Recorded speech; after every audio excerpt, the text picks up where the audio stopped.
anytime? All right, I'll put you on speaker now. Okay, let's see. Is that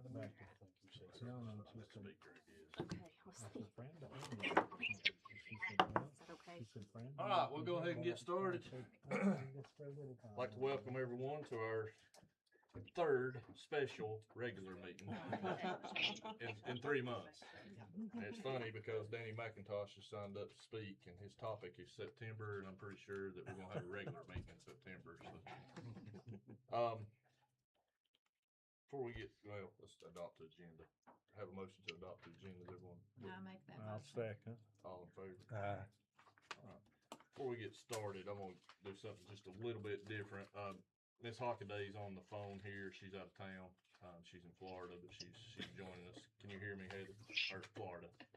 Charlotte. Charlotte. Sorry. Florida, but whatever anybody wants to think. Yeah. I'm in Charlotte. I can hear you. Okay.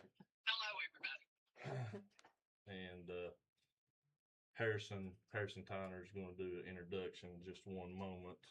That's not on the agenda, but I'll turn that over to Harrison. But I do want to recognize Mr. Tracy Hilburn with HGA. He's going to speak in just a moment. Tracy's been heaven sent for the town of Burnsville. He can't tell you enough about what this man has done. He's worked very, very hard with Leslie and Chad and Heather and myself. And he's a very bright individual, and he's good at what he does. But he's going to be speaking in just a few minutes. But I just wanted to do a little bit of an introduction to Tracy. Harrison, I'll go ahead and turn it over to you if you want to do introduction. All right. Well, thank you for having us, and fellow board members and honorable mayor. We have hired a new manager at the ABC school. His name is Justin Cooper. And he's hit the ground running. And we're very pleased with how he's taken the job. So we're expecting great things. Good deal. Congratulations. Well, thank you very much. I'm looking forward to working with town. So, if anybody has anything they want to talk about, be glad to do that at any time. Just let me know. We're Nice to digging meet our- you. We're digging ourselves out of a hole, for sure. We'll get out of it, that for sure. All right, thank you very much. Thank you. It's nice to meet you guys. Thank you. Looking forward to working with all of us. Appreciate you. Thank you very much. Thank you. All right. And y'all are welcome to stay Yeah. if you want to. Yeah, you're definitely welcome to stay. Feel free to leave. And we understand either way that goes. They stay for a few minutes to actually hear what you got.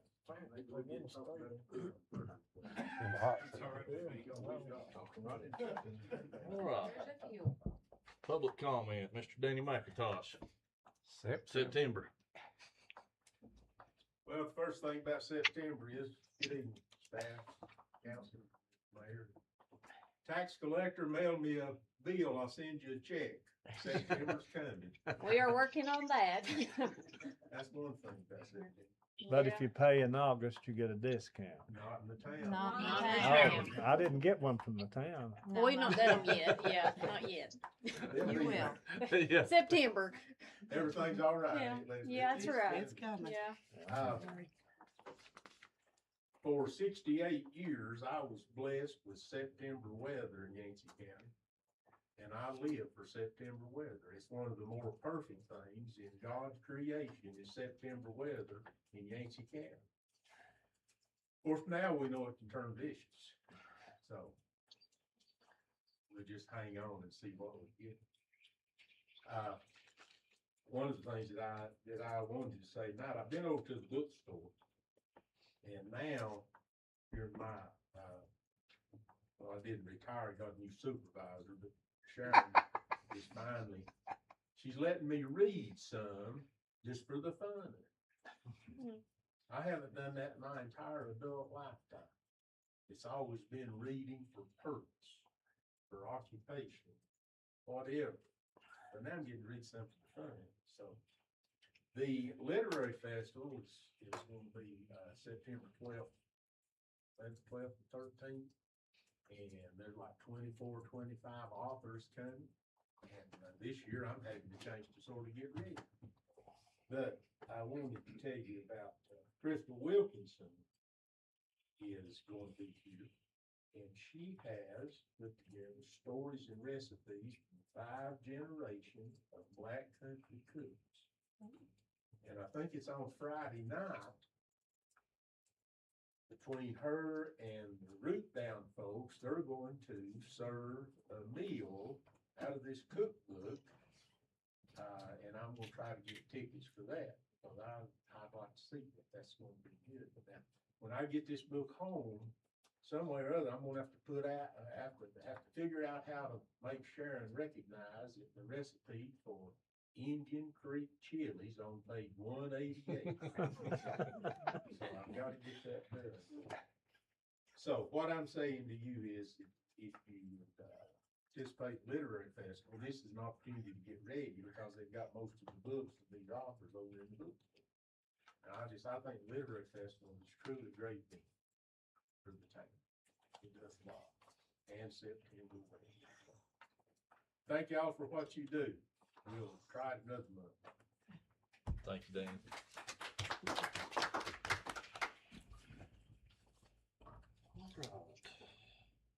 Everyone had the opportunity to look over the minutes from the special meeting. I make a motion, we Jim. approve the minutes. No, second. All in favor? Aye. No public hearings, no presentations, correct, Heather? Nope. It's not on my list. Ah, we'll move on to you then. All right. Thank you, Mr. Mayor and council members, staff, and audience members.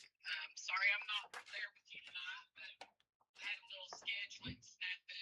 I thought where I'm going tonight, I was supposed to be going tomorrow night, but I think that comes with age. Can we put that on the Get your microphone? dates wrong. Hold on, man. Hang on, Heather. Hold on just one second. Yeah. Can we It's put gotta it- be louder, I got my little circle. Try it now, Heather. Trying to Can put you you hear on. me? Is that better? That's a little echoey. Yeah, we're getting better. Where else did that? It's a condenser mic. Corbin, fix it. Should I talk Who's about it? Trying. Let me try my phone, Yeah. Heather. Just ain't sure. Hello. You're loud. Is that any better? Try. All right. Maybe I'm talking too loud. I don't know. No, you're not It's on talking my loud enough. smartphone. Talk a little louder. Talk louder? There you go. Okay. Okay, Okay. set now. First thing on my list is project updates, 118 North Main renovation. We're getting closer and closer. I hope by the end of August that we are done. There's a little bit of, they're ready to pour the sidewalks on the back side of the building, get the paving done.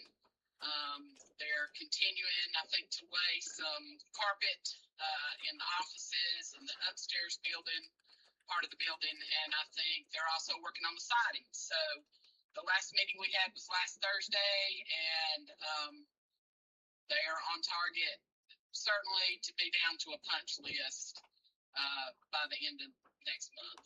So we're excited about that.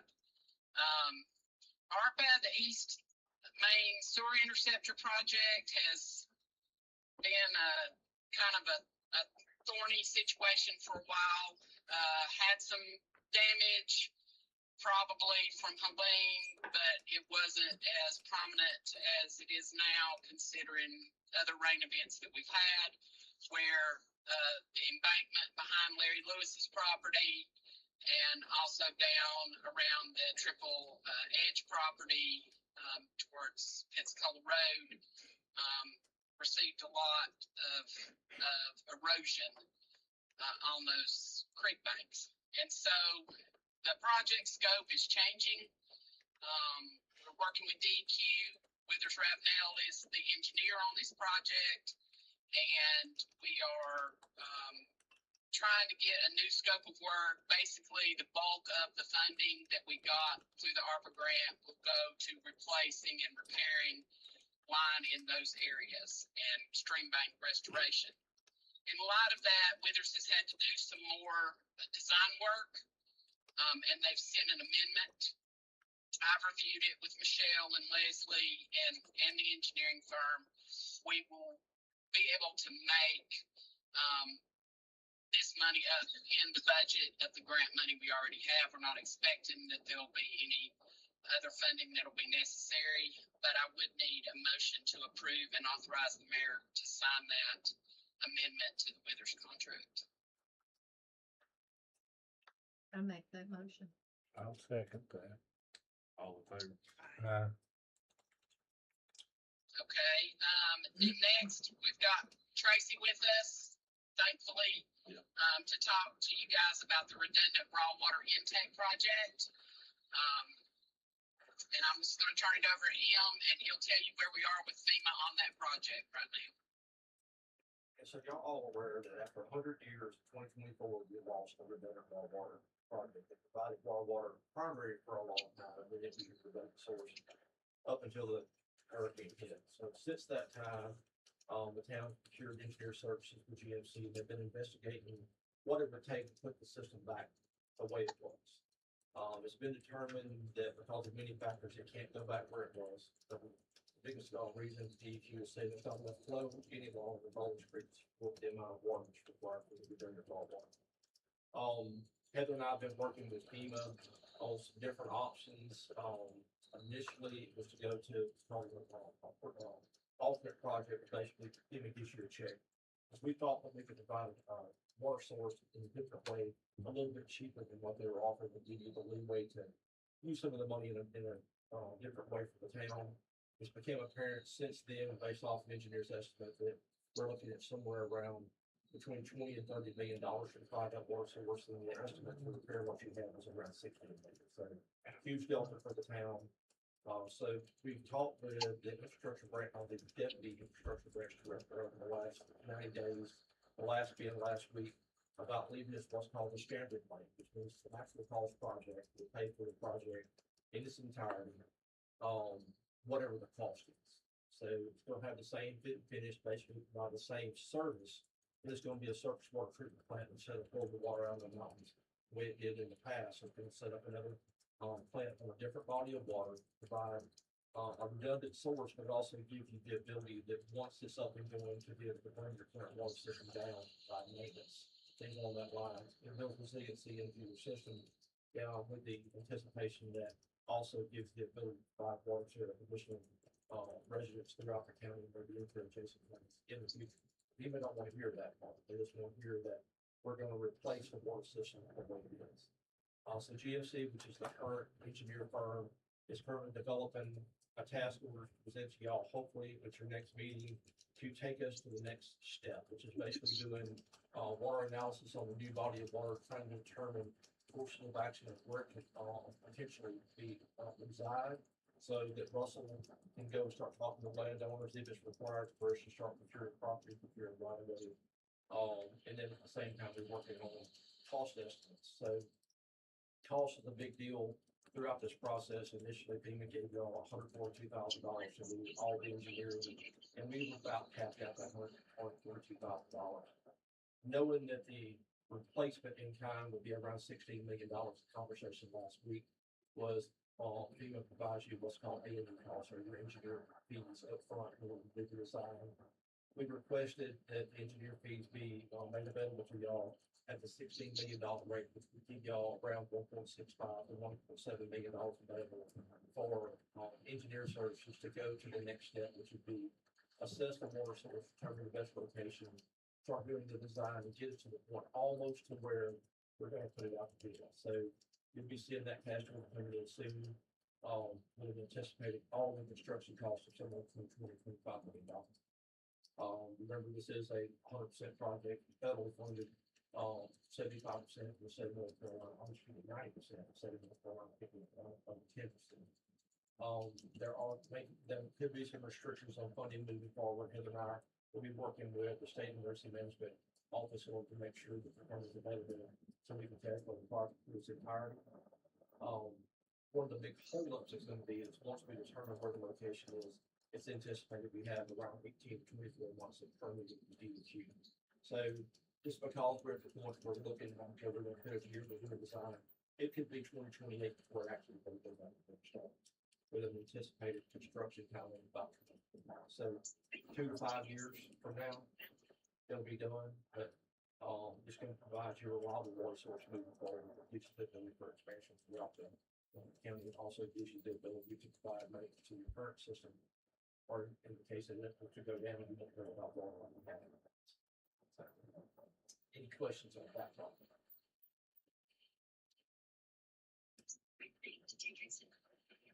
Heather, miss anything? I don't think so. I think you covered it.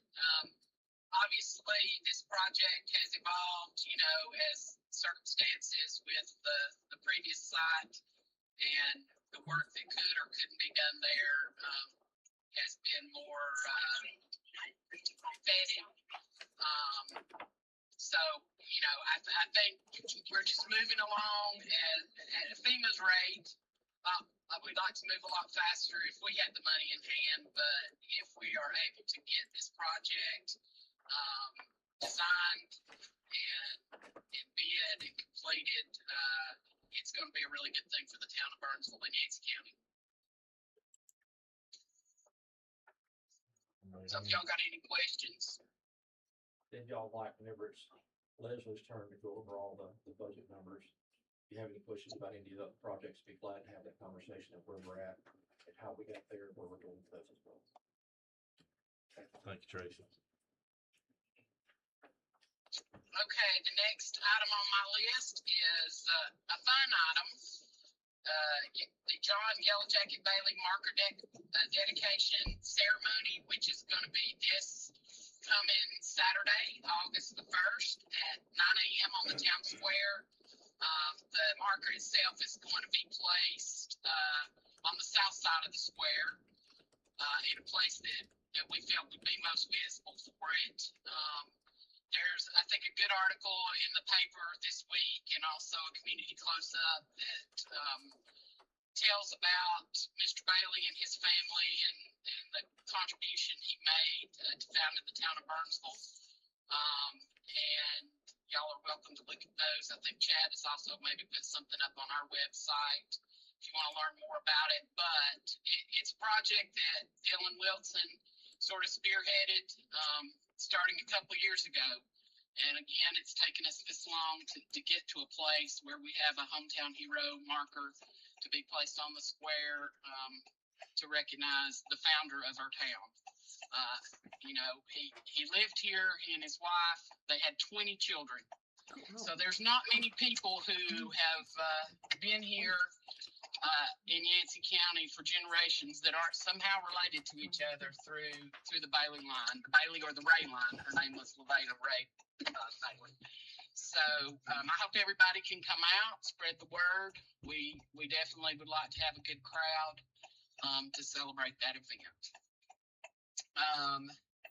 The next item I have is a resolution to rescind all policies related to the North Carolina Office of Historically Underutilized Businesses.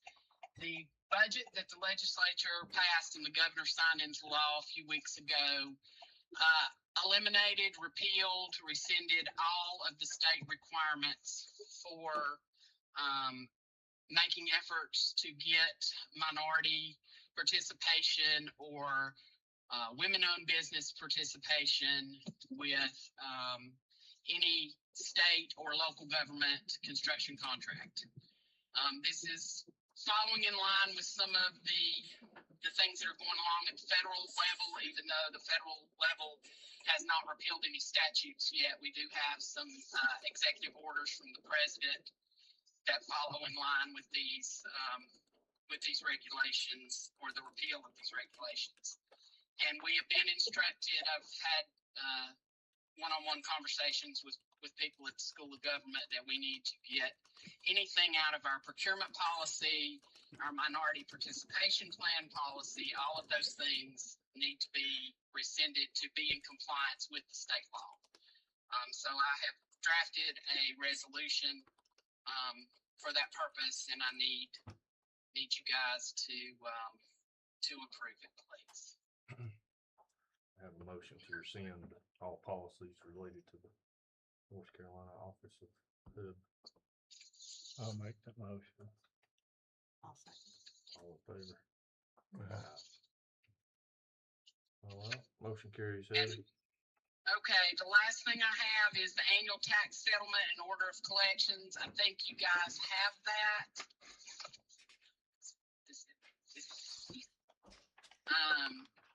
I think you guys have that in your packet.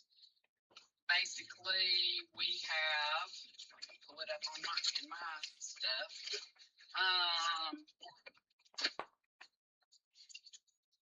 Sorry, the actual form. Our levy was $1,465,469.35. During the last fiscal year, or the 2025 tax year, we collected $1,450,720.11. And we still have an outstanding balance of past due taxes of $14,749.24.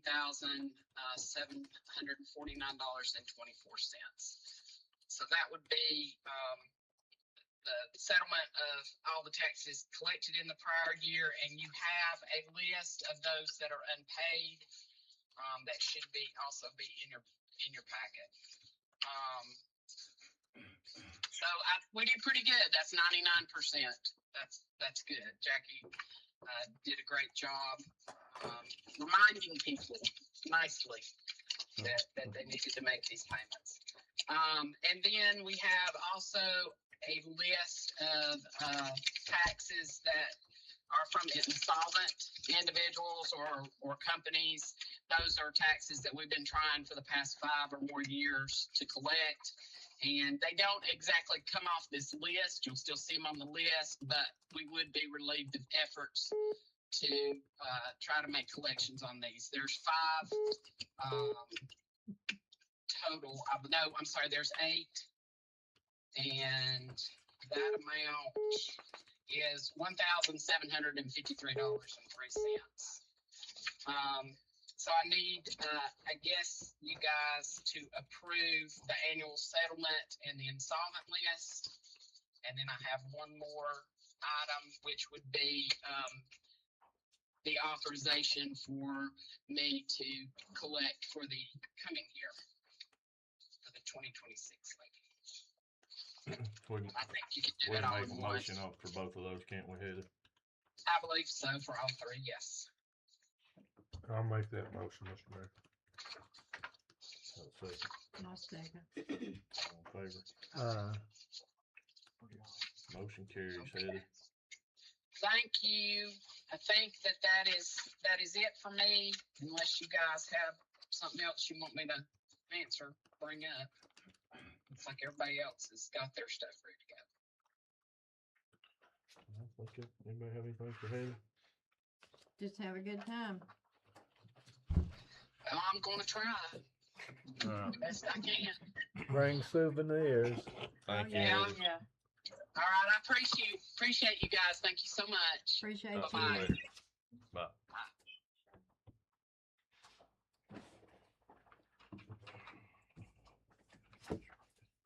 All right.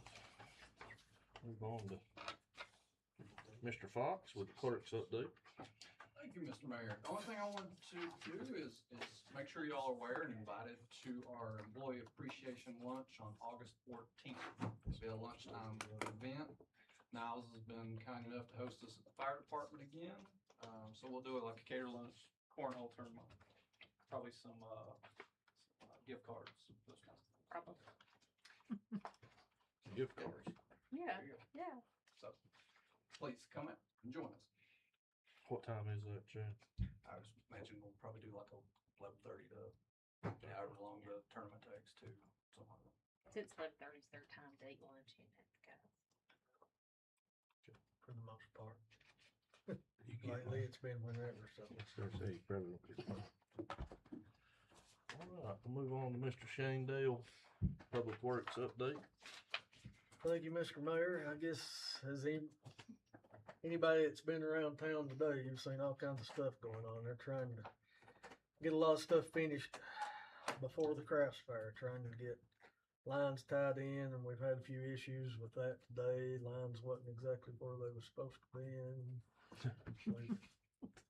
Poured shove blocks on lines that was dead after they dug things out. There's line missing and a new line over here that's never been put on a set of plans. But anyway, there's been a lot of stuff like that that's happened throughout this project. So bear with us just a little while longer. Most of the stuff as far as Carolina Specialties end of the project is nearing a close. I mean, they're still working on Swiss Avenue, trying to get some things done. They've got a test pulled on, well, the lower part of Swiss Avenue passed the other day. They have pulled a pressure test and everything on the upper portion of Swiss Avenue. Looks like it's going to pass. They should start probably tying in those lines probably sometime next week. They'll have to pull back T-sample and all that on it. But hopefully they will get out of the way here before long, we hope. Still a lot on the Main Street side that's left to go though. But we're working on it as we get down through there. They've actually started bringing in a few more crews, so they're trying to speed up the process. I think Heather mentioned the East Main Sewer Interceptor. We're still working with Withers and Cajun on that to get all that situated. Let's see what else. Sewer plant project still going pretty well. They're getting ready to start next week pouring the floor and everything for the new 5 plant. So that's another piece of this puzzle that's getting a little closer. Let's see here. The water service line. Well, everyone should have received a letter. I don't know. I think it was last year when we sent that letter out toward the fall or something. And there will be about 200 more people that's going to get another letter probably in the next few days. We have to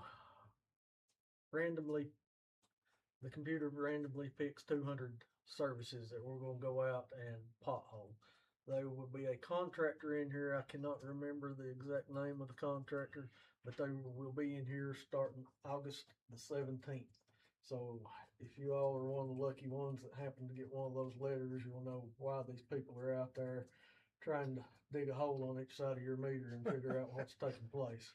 Trying to figure out exactly what lines and what the material is on each side. So, and it will be a minimal impact. So it will. Most of them, as long as they can get their back truck, trailer, whatever they're going to be using at the time, they do a thing called potholing. And you take a vac truck and you make a small hole about that big and then put it back in. They use vacuum and water to cut the ground. So, I mean, if it's asphalt or concrete, that's not going to be the case, but, you know, they'll, in fact, have to do a little sawing and everything then, but, everything should be put back to the way it was before and all that, but it's one of the things that the state's requiring now, so we just, some of that information that we've got to have to send in to them. It could, create us a lot of work later on, I'm afraid. But anyway, that's part of it. It's a lot of this is still old lines, and I think a lot of it has been changed over the years, but I feel like there's probably still some that's out there. But we will find out here before long. I think it's pretty well everything I've got. So one kind of question. Yeah. During the craft fair, are they totally shut down? We're getting them out of the road during all that. That'll be a great thing. Yes. And then the pump house on Shepherd. The pump Is it house, functional? it is functional. We had a few issues with it because I don't know, they was sitting on it at some point, given time, it had got checked, don't know if it come from factory like it, but every now and then it would pump everything up to about 200 PSI. Yeah, So that's the reason everybody was getting plenty of water pressure, and then next time you'd check it, you No. wouldn't have a whole lot of pressure. So now that thing is supposed to be set about, I don't know, right now it's about 130, 135 PSI that we've got it set at, and it should be pretty well maintaining that. Now granted, of course, at the top of the hill, you know, that the elevation is gonna change it. It's 135 there, probably roughly at the top of the hill, you're probably gonna lose, I don't know, you'll lose a lot more than 20 PSI. There's probably what, 100-foot elevation difference. You'll at least lose probably 50, I would say, somewhere in that neighborhood. But, you know, and we can adjust that somewhat, but we can't, that 200 PSI on that line is not good. We don't want to do that often because that means everybody that's at the very bottom, they get way too much pressure. So if it's not panning out, kind of let us know. We will adjust things a little bit in small increments to where we can kind of make everybody happy on both ends, hopefully. But that is not complete. The pump station is not fully complete. They're in the process of doing the SCADA. They've not done the startup and everything on the generator. There's still a few other odds and ends that's left to do, but the pump station, as far as the pumps and all that, is complete and done. We're just not able to watch it on SCADA and all that. So it's gonna be on the internet, will. cause that's It all the will. Zito trucks. It will. That will be something nice because before, you know, we relied on a phone call. Had it come up. Yep. We Sweet. relied on a phone call. So now we'll know if anything goes down up there, and we'll get phone calls, text messages, alerts, just whatever. Thank you, Shane. All right. Thank you, Shane. Ms. Leslie. Thank you, sir. I feel tired after listening to Shane. Okay, I sent the budget versus actual out today because I wanted to give it a full month, but you should have it in your email. If you have any questions, feel free to reach out. I coded Nelson's new employee, her job to the wrong thing, so I fixed that. But what I have to talk about is the FEMA project ordinance, you know, capital project ordinance. Okay, this is where we are now. You know, this is an ever-changing thing, as you hear Tracy. We've kicked it up on the redundant water intake to 16 million. Wastewater treatment plant, 5.4 million. See if there's any other big ones. We've got an additional 2 something in the maintenance for the temporary intake. But yeah, as he was saying, this is where we are now. And it's at 32.4. But I'm sure it's going on up, isn't it? Well, I mean, the dollars you see there, includes anticipated funding that's currently working through the FEMA process. As the engineers come up with a, estimate of cost, I do an amendment in their system, so I can have the money sitting there when the project starts, so it doesn't have to come out of your actual budget, we can draw from the state. So, the dollars were increased based off of what's in the pipeline with FEMA, as you should see within the next 30 days. The category B, or the temporary system that Shane loves so much, increased by $253,000, and that's those actual costs incurred from French Broad Electric, and also estimated costs to the end of of this period, which is next March. So we average the month and forecast it out. So that way the money's there to pay the bills. It's not having to come out of your budget. So we're working in every effort we can to make sure that we can have the money there ahead of time to pay the bills when they get here.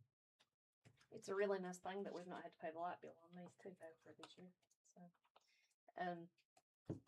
Tracy is just great though. He's been a wonderful asset to have. But this is the latest in the work, you know, the work in progress. You can are okay with it. The only change that you're going to see significant, their category Z is ours, is $234,000. That's 5% of the total allocated dollars by FEMA. Once these other amounts actually obligate in the next 30 to 45 days, we'll do an amendment for that, and that will increase that number by about $1.25 million. And that gives us the ability to, we gotta be reimbursed 100% for our services to the end of the project. We need to approve that. Yeah, do you wanna Up- approve both update. of them together? Yeah, go Okay. ahead and do. we can All right, do 'em then all. this is the Bowlins Creek water line, and it's done on this actual grant. I'm just adding the local contribution at $1,100 because we had an invoice that was associated with an easement that was slow coming in, and we were already so far on the closeout process with it. It was just too much trouble. It was more trouble than it was worth. So we're just gonna pay the $1,100 from us, if that's okay. It's still $812,691. Then there'll be a different one, and OSBM money, but that's later on. So, but this one is done. So, Prinzel, you can do a motion to approve them both. Will be good. I make that motion. I'll second. All in favor? Motion carries. Thank you, sir. Thank you, Leslie. You are so welcome. Move on to Chief Howell. Thank you, Mr. Mayor. We did have 29 calls for this month, according to the report you have in your hand, and 20 of them were today, right? most of them were New York City. And that gives us, we're at 259 for the year as of right now. We did complete our annual hose testing. We did farm that out this year rather than try to do it ourselves. It was just getting too much, and we had contracted with a firm to do the hose testing, and they tested 13,000 some odd feet of hose. And we got all that done. It's all been certified and checked off. Had the ladder test done. The aerial ladder has been checked, and all the hydraulic oil in it passed, and they also tested all our ground ladders, so that's all been done. So most of our testing, except for air packs, have been done for the year. So, and Were you able to?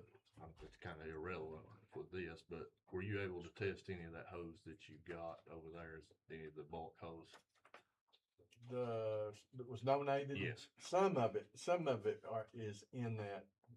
A lot of it had leaks in it, and so we had service were the ones that failed the test. So most of that was used hose didn't pan out too well. Right. But it's over there.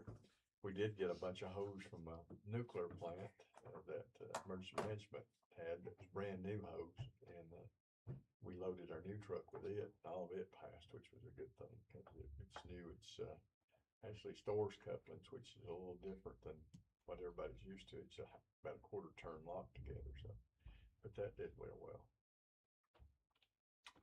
And we pumped a little water over on the Reservoir Road time too. Did that come out of them ponds? Is that where it come from? That come out of them ponds? No, it come off the mountain. There's a storm drain. It's stopping up down there. Ingalls is, well, anyway. Been made aware. Oh, yes. Yeah. Most definitely. And they've got engineers that's working on that and trying to get something lined up to get that situated because that's created a lot of grief. Oh, I saw it today.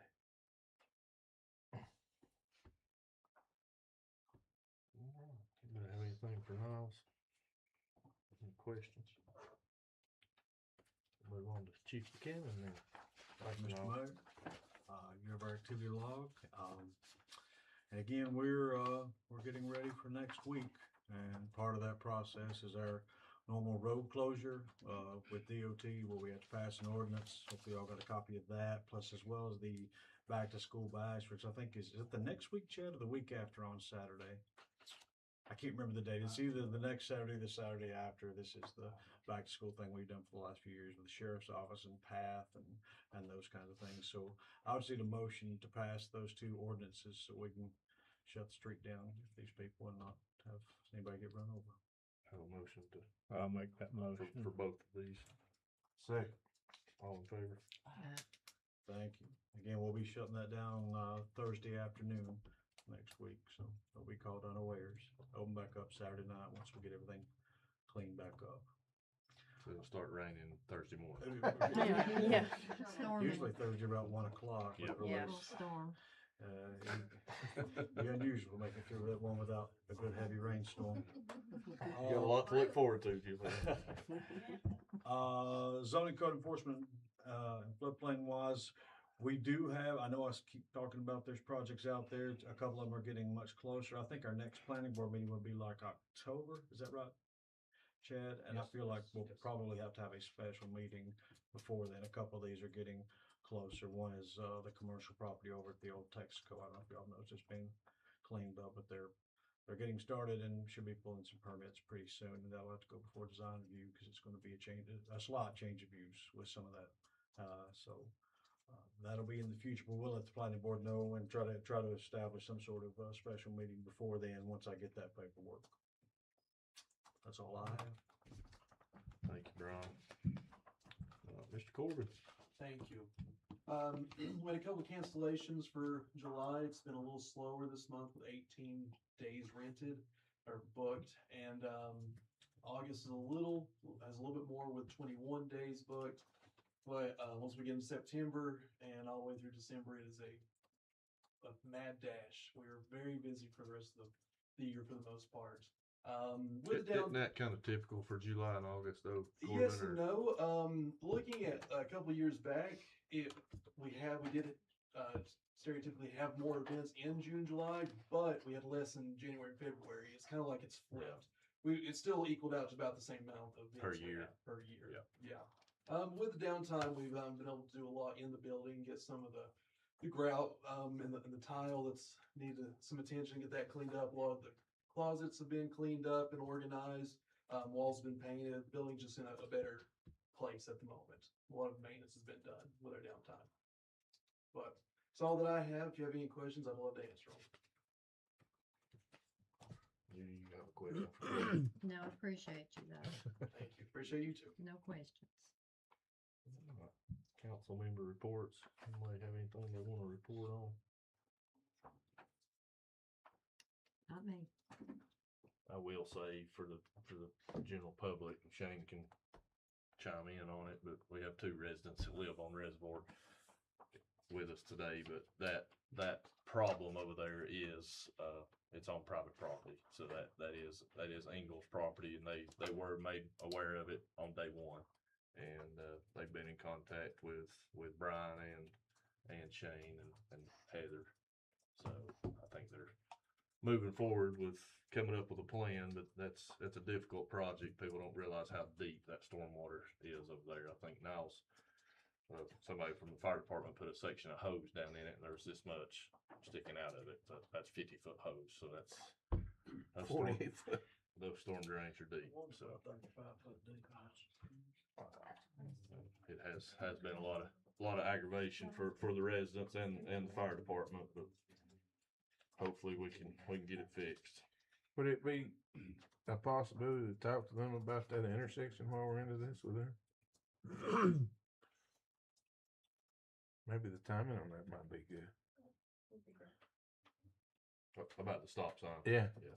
Yeah, see if we couldn't rework that whole thing while we got it tore up. Good. Well, that stop sign coming out of there is the only stop sign that doesn't have one of those gold yellow strips or a white strip indicating that that's Major road. Yeah. And I think Randy's had an accident there, and My wife did. and I did also in the last month. But I will compliment the chief. He did get him to cut them bushes down, so at least you guys can see everything. Yeah. You can see. And again, People coming down that Yeah. don't see the stop sign. Oh, yeah. And now the back end is closed off, so the only way to get up Reservoir or into Sagamore is right there on Reservoir, and it is incredibly dangerous. I drove it Can't today. escape it now. Yeah. Did most people on Reservoir use the upper entrance before it was blocked off because of I that? always do, cause I'm scared to death. Gotcha. You can't make a left turn there. So now I can't even do that. Everybody's falling laughing. Probably safer to go up into the parking lot and turn around and come back and make a right-hand turn. I mean, I know Well, that's what we're not. having, yeah. I actually cut through the bank when I need to head east. Yeah. So I don't even go to that intersection. Yeah, the police No department. one stops at the stop sign. They just don't. No. Coming from Burger King, come out to Save More, it doesn't, they do not stop. We stop to let them go, so we don't get hit. Yeah, I almost got hit there. And it the was other a, day. it was a poorly designed. It is. Right, but I mean, now and might be a good I time don't to know, fix I don't it. know what the fix is because it's not a simple fix because of the amount of traffic. Yeah, and then as we discussed, the stop sign that's at Burger King is actually on private property. It's not our sign.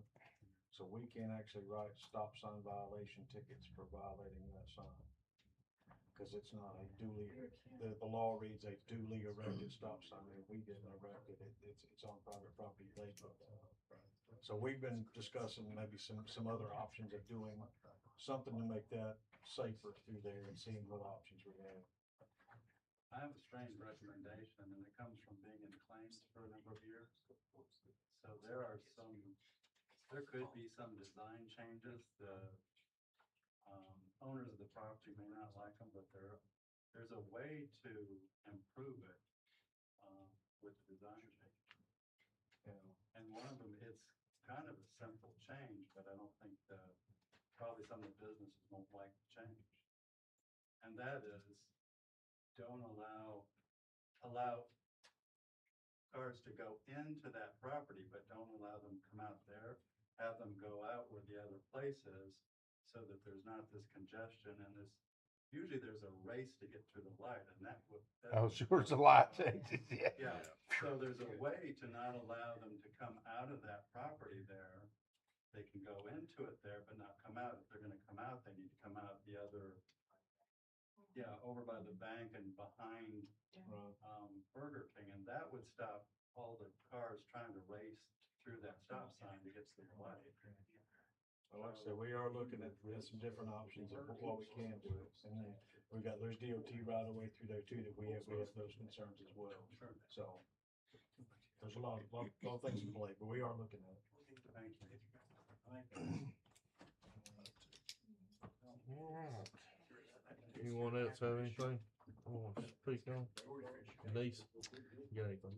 No, not today. All right, Chamber. Well, I just want to say thank you to all of the town staff. I knew this was a big deal, but now experiencing it, seeing how the whole town comes together for this event, so that's been really exciting. But running on fumes here, we got one more week, and we're crafts fairing. So I'll address the elephant in the room. That's next Friday and Saturday, August 7th and 8th. A lot of people have been confused because it's the first Friday and Saturday of August, not the first weekend. So if we have some confused people walking around, just set them straight. Come back next week. Yeah, exactly.